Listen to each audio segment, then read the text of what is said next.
Multi रो functions या group functions ऐसे functions को कहा जाता है जो कि मल्टीपल रोज के अगेंस्ट एक आंसर रिटर्न करते हैं।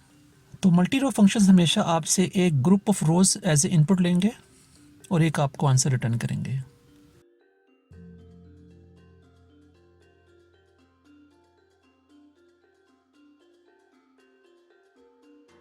बाय डिफ़ॉल्ट आपके ग्रुप का साइज़ आपके टेबल के अंदर मौजूदा रोज़ के इक्वल होता है। टेबल में 5 रोज़ हैं तो बाय डिफ़ॉल्ट ग्रुप का साइज़ 5 होगा, और अगर किसी टेबल में 10 रोज़ हैं तो ग्रुप का साइज़ 10 रोज़ के इक्वल होगा। अगर हम ग्रुप बाय क्लास यूज़ नहीं करते तो ग्रुप का साइज़ आपका डिफ़ॉल्ट साइज़ होगा जो कि टेबल के अंदर मौजूद नंबर ऑफ़ रोज़ हैं। ग्रुप फंक्शन आपको एक ही आंसर रिटर्न करेगा। ये नंबर ऑफ़ ग्रुप्स हम किसी कॉलम के अंदर मौजूद वैल्यूज़ की बेस पे बना सकते हैं। तो किसी कॉलम में जितनी यूनिक वैल्यूज़ होंगी उतने ही ग्रुप्स बनेंगे।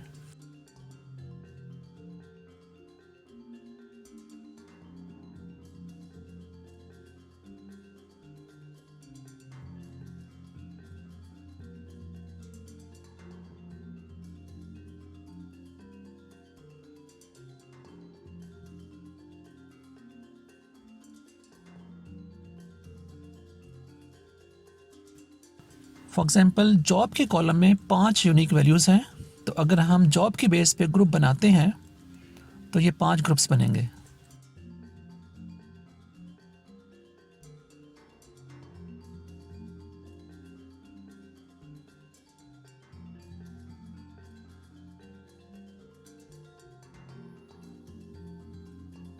इसी तरह से अगर आप डिपार्टमेंट नंबर को देखेंगे तो इसमें 3 यूनिक वैल्यूज़ हैं।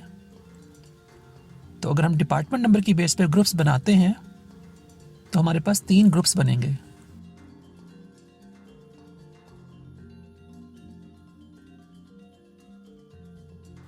और जॉब की बेस पे हम अपने डेटा को ग्रुप्स में डिवाइड कर रहे हैं। इन ग्रुप्स को बनाने के लिए हम सेलेक्ट स्टेटमेंट में ग्रुप बाय क्लास को यूज़ करेंगे। तो अगर हम ग्रुप बाय क्लास यूज़ करते हैं तो उस कॉलम की बेस पे जितने ग्रुप्स बनेंगे तो मल्टी रो फंक्शन उतने ही आंसर्स रिटर्न करेगा। तो यहाँ सम का फंक्शन हर ग्रुप के अंदर मौजूदा वैल्यूज़ को इंडिविजुअली टोटल करेगा।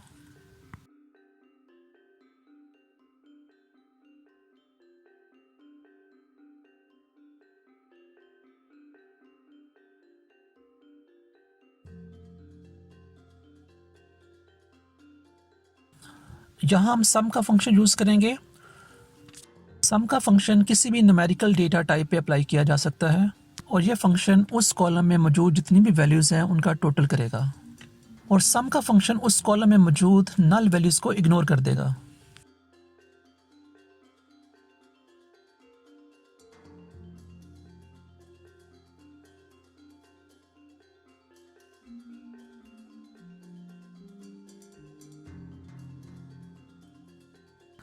जब भी आप कोई ग्रुप फंक्शन यूज़ करेंगे तो इसके साथ किसी भी कॉलम को या किसी भी सिंगल रो फंक्शन को यूज़ नहीं किया जा सकता। अगर आप ऐसा करेंगे तो आपकी क्वेरी एरर रिटर्न करेगी। फिर हम सिर्फ उस कॉलम का नाम लिख सकते हैं जिसके बेस पे हमने ग्रुपिंग की होगी।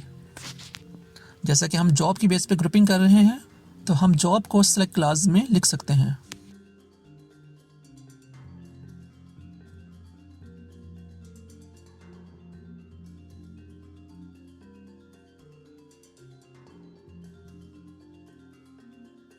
यहाँ हम काउंट का फंक्शन यूज़ करेंगे।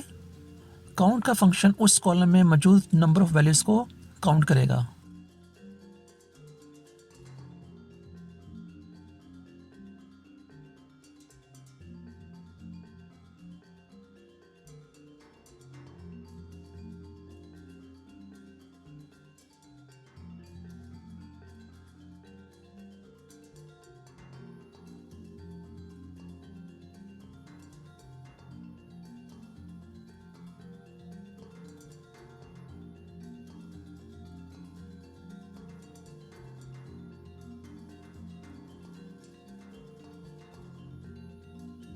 मैक्स का फंक्शन इस कॉलम में वो वैल्यू रिटर्न करेगा जो सबसे हाईएस्ट है।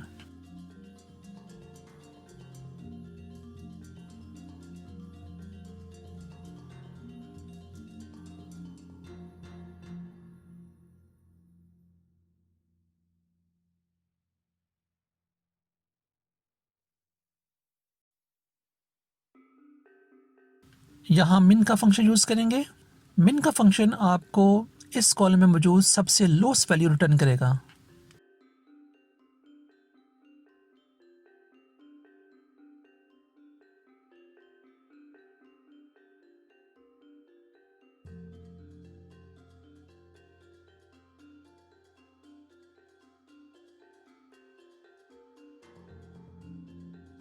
यहाँ हम एवरेज का फंक्शन यूज़ कर रहे हैं।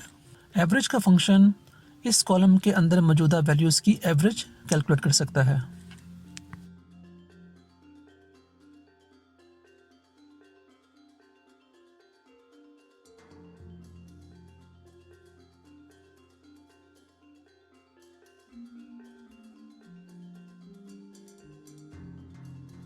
एवरेज कैलकुलेट करने के लिए हम मैनुअल प्रोसीजर भी यूज़ कर सकते हैं, जिसमें हम सम और काउंट के फंक्शन को यूज़ करेंगे।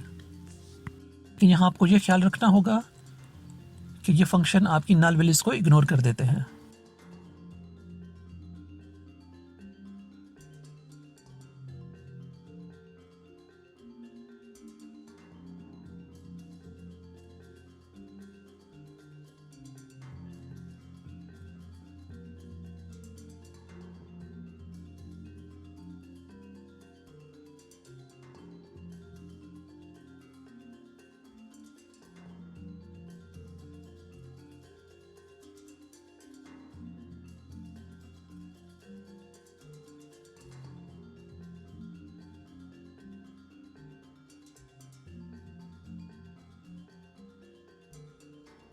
By default group by class आपको असेंडिंग ऑर्डर में डाटा रिटर्न करती है।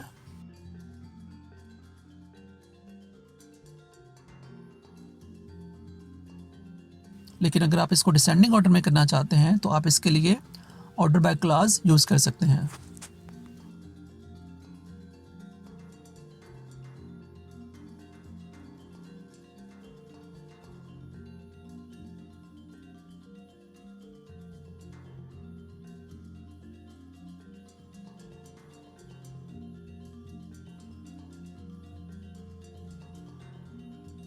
हम अपने ग्रुप्स के ऊपर कुछ कंडीशंस भी अप्लाई कर सकते हैं।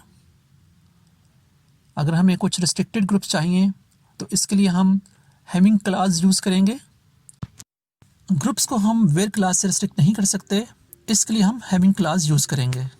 वेयर क्लास से हम उन रोज़ को एक्सट्रैक्ट कर सकते हैं जिन पे कंडीशन ट्रू होगी, और हैविंग क्लास में हम वो कंडीशन लिखेंगे जिसकी बेस पे हम ग्रुप्स बनाना चाह रहे हैं।